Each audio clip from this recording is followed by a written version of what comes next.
Of course, a year and a half is too much to have this military conflict, and of course, the people are tired of war. But at the same time, there is strong understanding in the society that we need victory. If we lose this conflict, we'll be destroyed. That's the understanding, and still the majority of the population are supportive of the Russian military operation in Ukraine.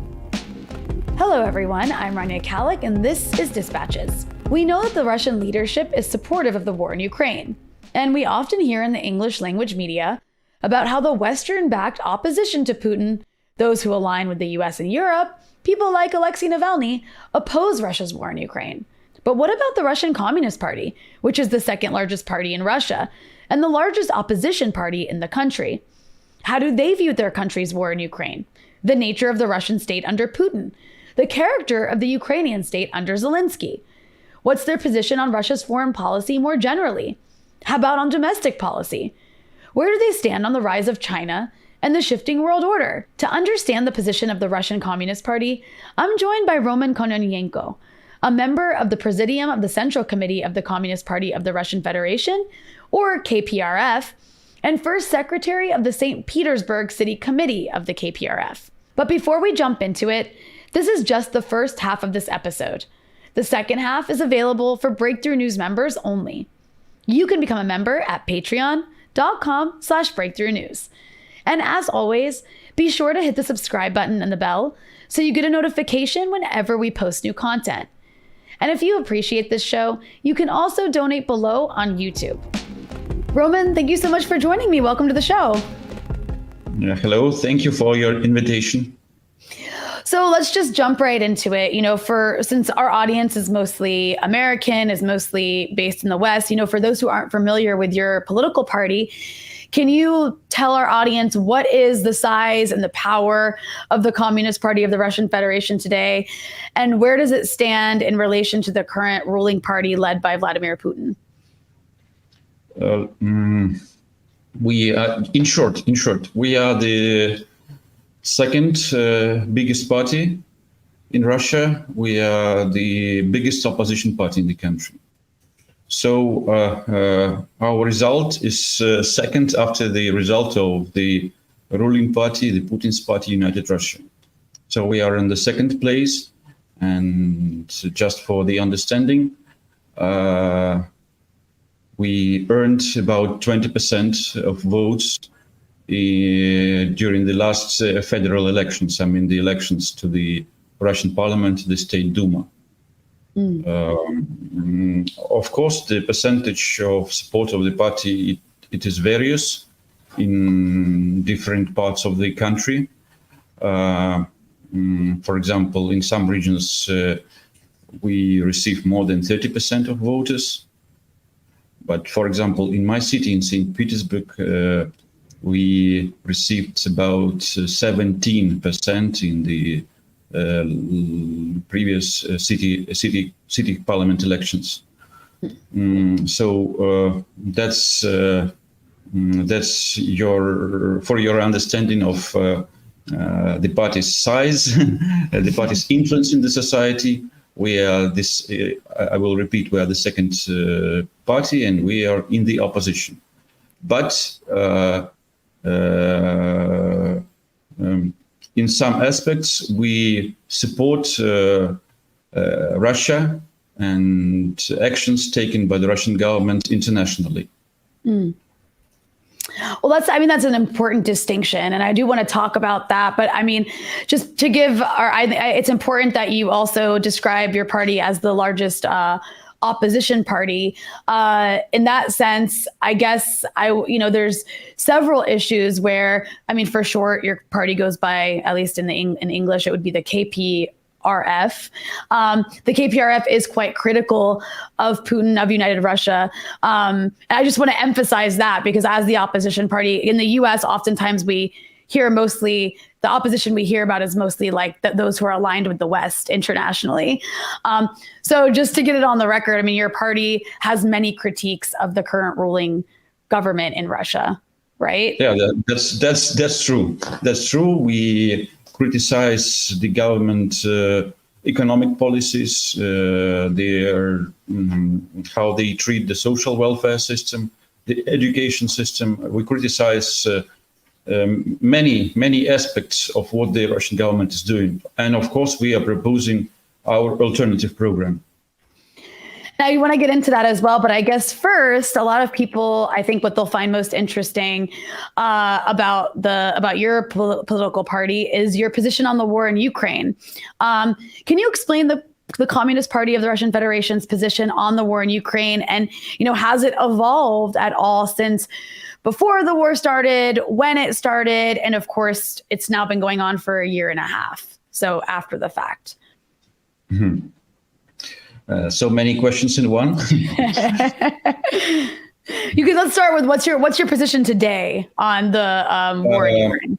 Actually, our position has not changed. We still believe that Russia has to continue fighting against the Ukrainian right-wing nationalism, which can be described as Nazism or fascism.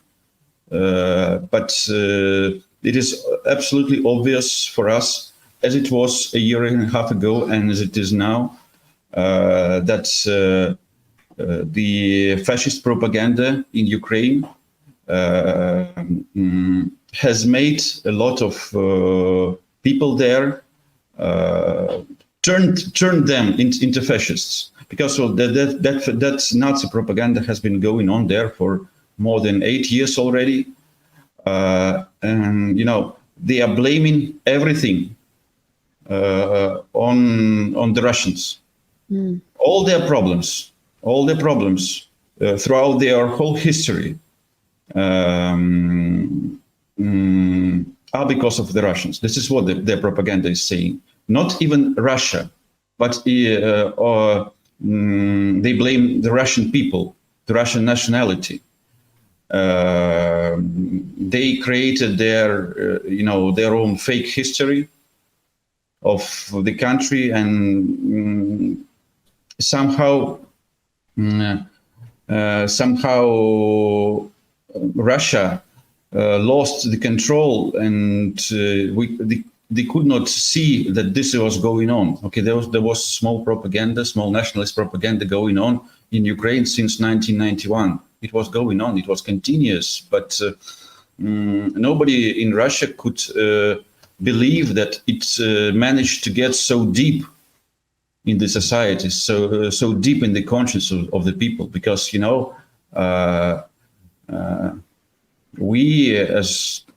I think we are the same people.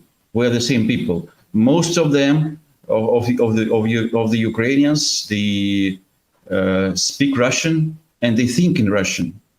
And now they are trying to make themselves speak in the language they don't think in the Ukrainian language, which was previously only a language of rural areas of Western Ukraine.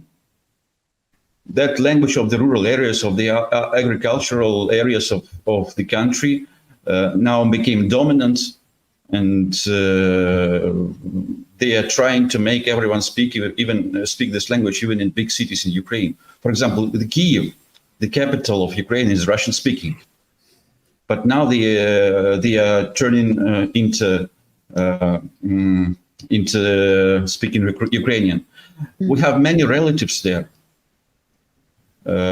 Russian people and Ukrainian, we are the same people. We have relative brothers, sisters, grandparents there, and they started to hate us.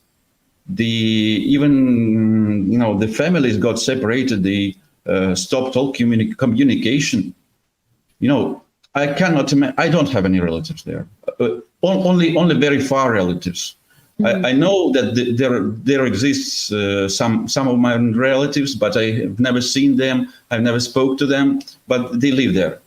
But we have many cases when brother, cursed his Russian sister and stopped speaking to her at all.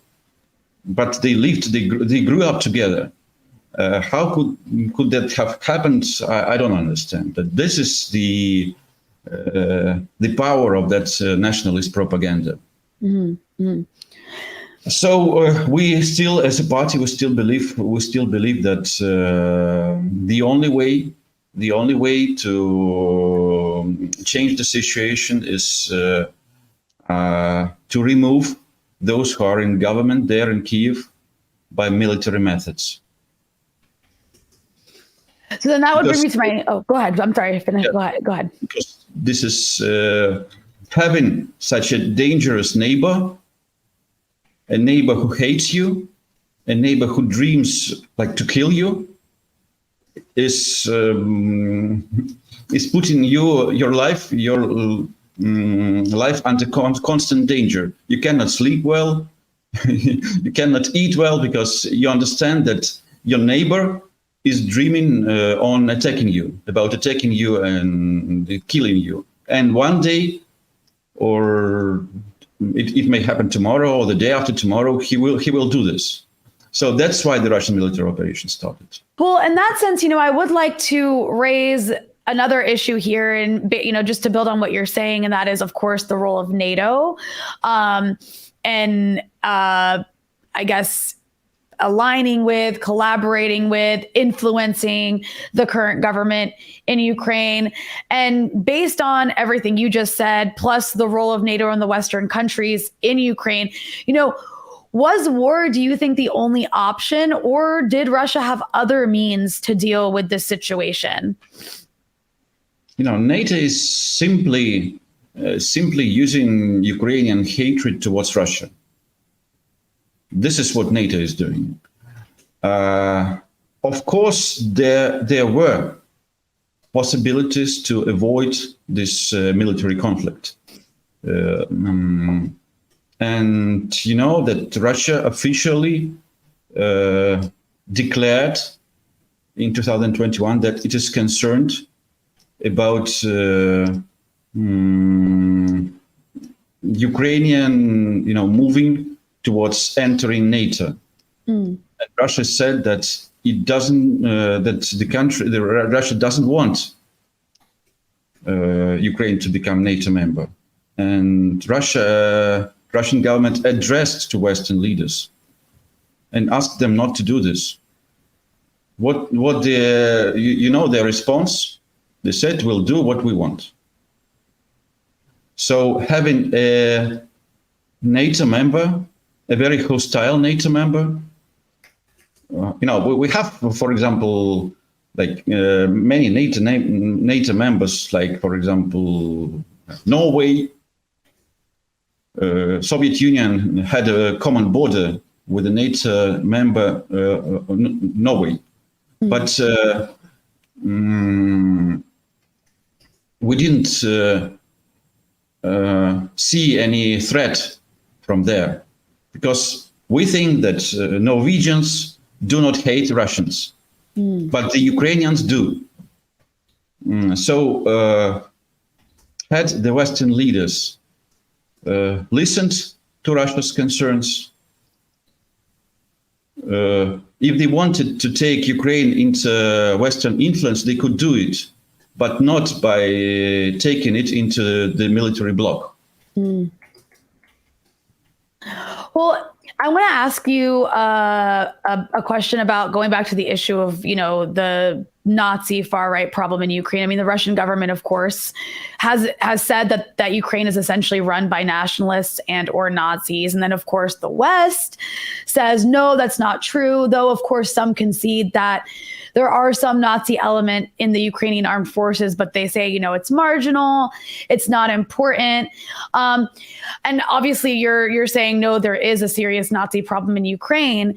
But then here's where I'm going with this. Many in the West will argue that, okay, fine, but Russia also has nationalists and some Nazi elements. And I'd love to hear what you think about that. But moreover, they'll say that Russia is aligned with and even funds certain far-right parties in parts of Europe that are sympathetic to or include people with Nazi-like views. Here I'm talking about Marine Le Pen's party in France or the AfD in Germany. So my question for you is, how do you respond to that criticism in the context of Russia's argument about Ukraine's Nazi problem? Look, of course, there are Nazis in Russia. Of course. This is absolutely true.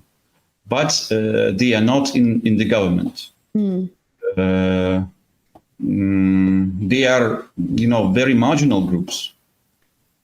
And they don't have any influence on the state policies, both in the politics and policies.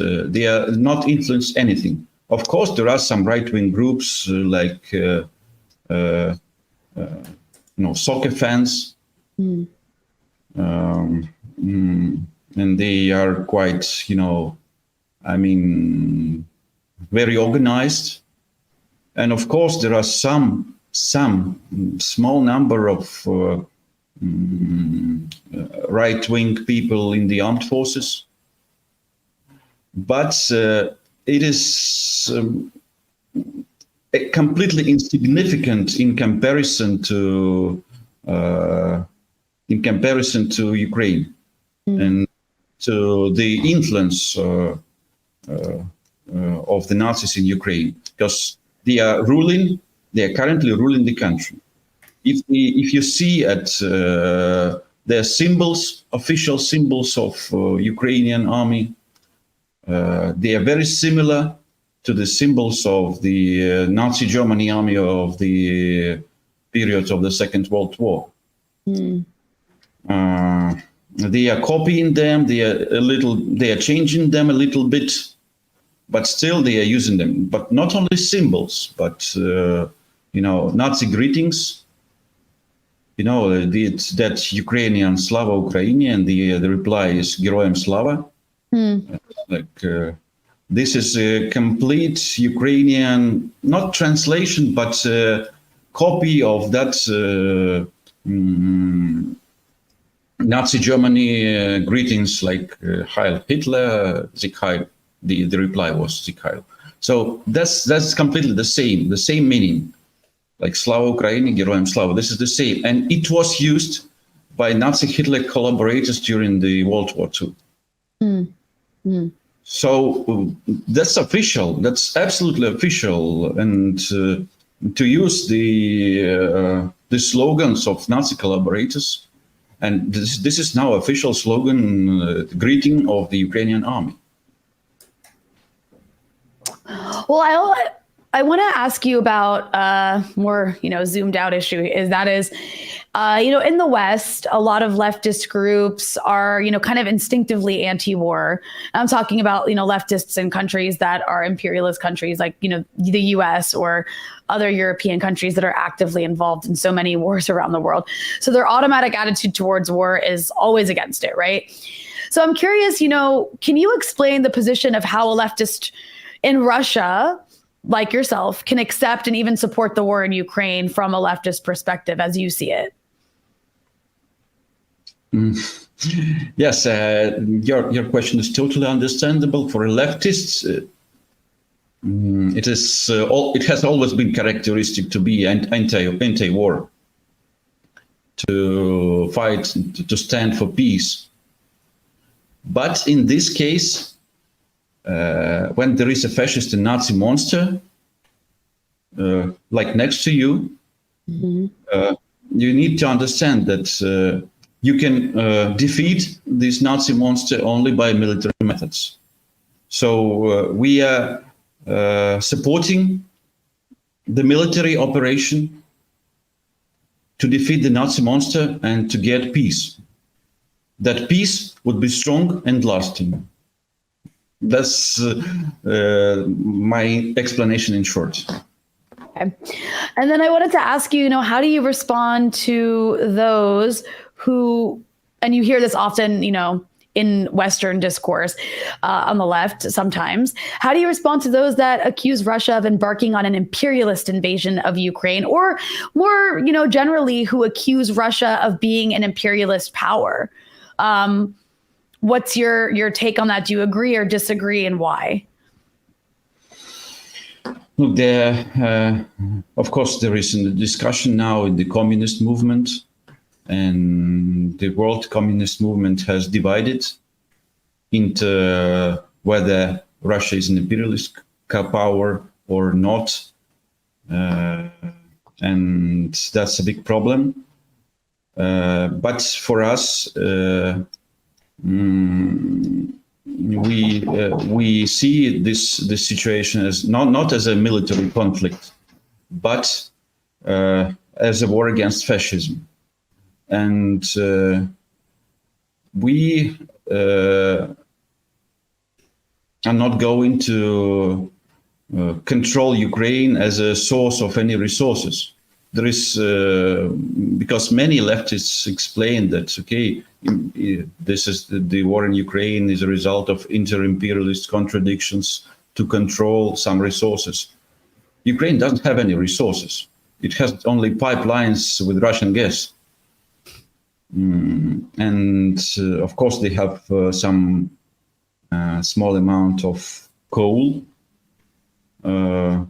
But fertilizer, I guess, too, or wheat grain. I guess is agricultural resources. But of course, Russia is also rich in that agricultural treasures. So we don't think that this is we don't believe, and we do not think that this is a imperialist aggression of Russia against Ukraine. This is just an anti-fascist military operation.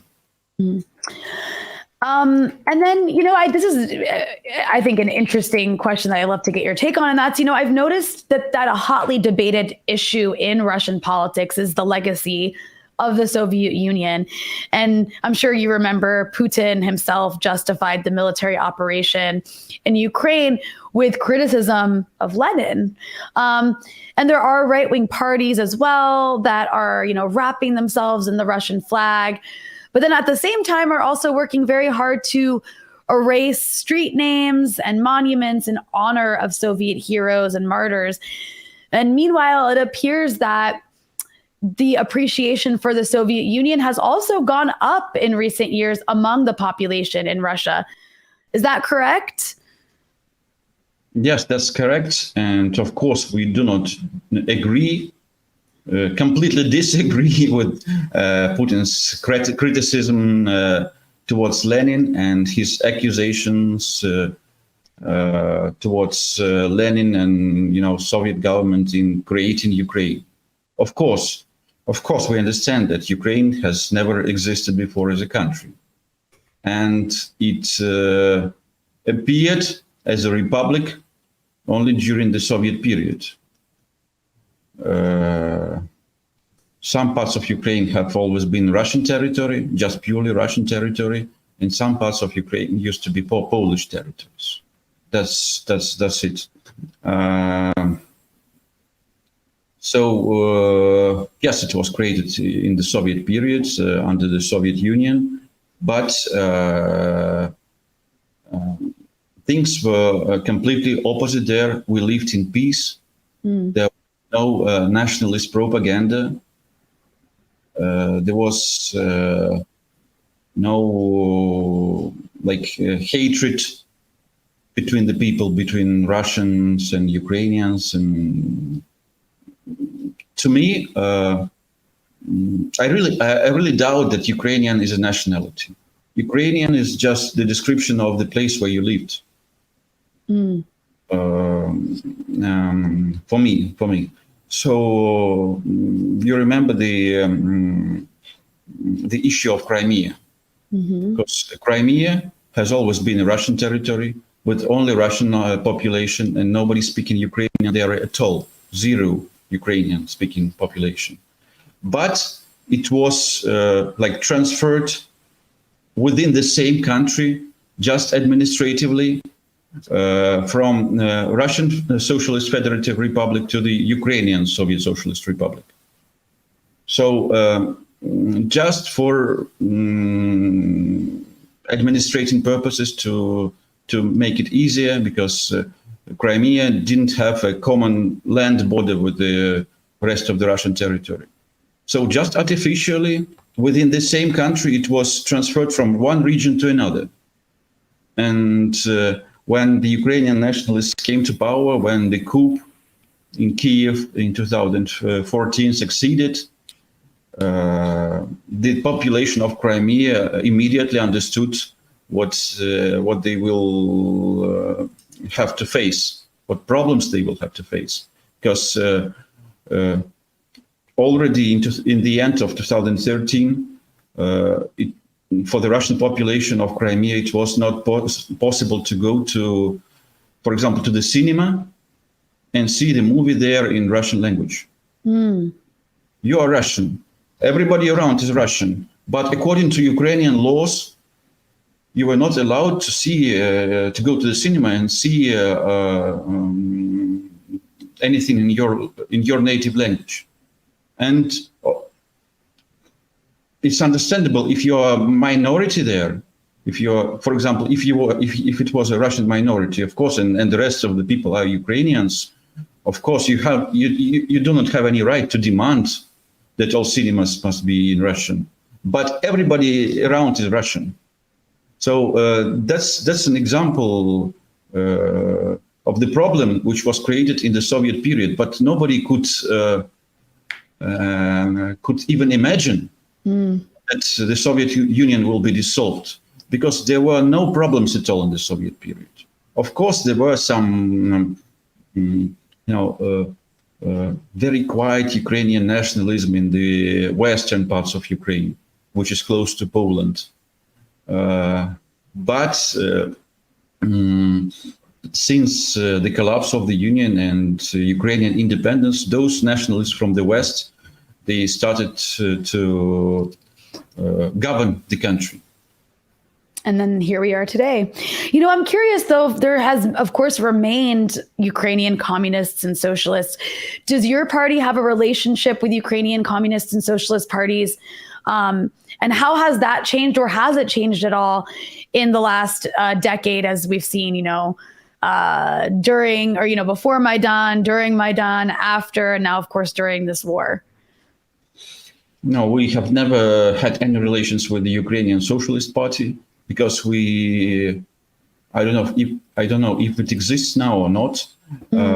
We always believed that this party has just a name, and it had nothing to do with socialism. On the other hand, we have very strong, and we always had very strong relations and connections with the Communist Party of Ukraine. And actually, we have kind of international organization which unites the communist parties of the former Soviet republics. It is called Union of Communist Parties and Communist Party of the Soviet Union. But we have ruling bodies of these international organizations. We gather several times a year and we discuss the levels of cooperation. We are coordinating our struggles. So both of us, in Russian Communist Party and Ukrainian, we are the member of this organization. And of course, when the Maidan happened in Ukraine, we managed to help many members of the Communist Party of Ukraine who wanted to leave the country. We helped them to settle here in Russia. Some of them needed medical assistance. I don't know if you saw the pictures of the first secretary of Lviv City Committee of the Communist Party of Ukraine, Rostislav Vasilko. He was beaten severely in Maidan, in Kiev. he was caught by the Nazis and beaten severely. He lost his eye, and they cut a red star on his back. That's Nazi fascist methods, and we managed to get him out of Ukraine, and he received best medical help, medical assistance here in Russia. And now, when the Communist Party of Ukraine is banned, is forbidden, there are very few members of the Communist Party of Ukraine who live there, but it is forbidden to openly say that you are communist. It is forbidden to say that you have any contacts with Russia. But we are finding options to help them, to help the people, sometimes with the money, because many of them don't have anything for a living. So we are doing our best to help. Some of them in Belarus now, some of them live in Russia. Well, no, I mean, there's been a lot of persecution of Ukrainian communists and leftists, and anybody. I mean, I believe there's even laws in place now about you're not allowed to celebrate certain victories during World War II against Nazis and this sort of thing that's taking place. Like, it's very little to no attention in the Western press. I wanted to ask you about the issue of Russian public opinion. In the beginning of the war, obviously, the vast majority of Russians were very supportive.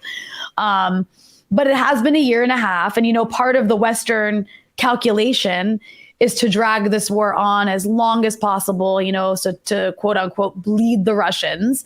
I'm sure you've heard Western politicians say that repeatedly. Do you think this is working, or is the Russian public still as supportive of this war as it was in the beginning? Look, of course, a year and a half is too much to have this military conflict. And of course, the people are tired of war. But at the same time, there is strong understanding in the society that we need victory.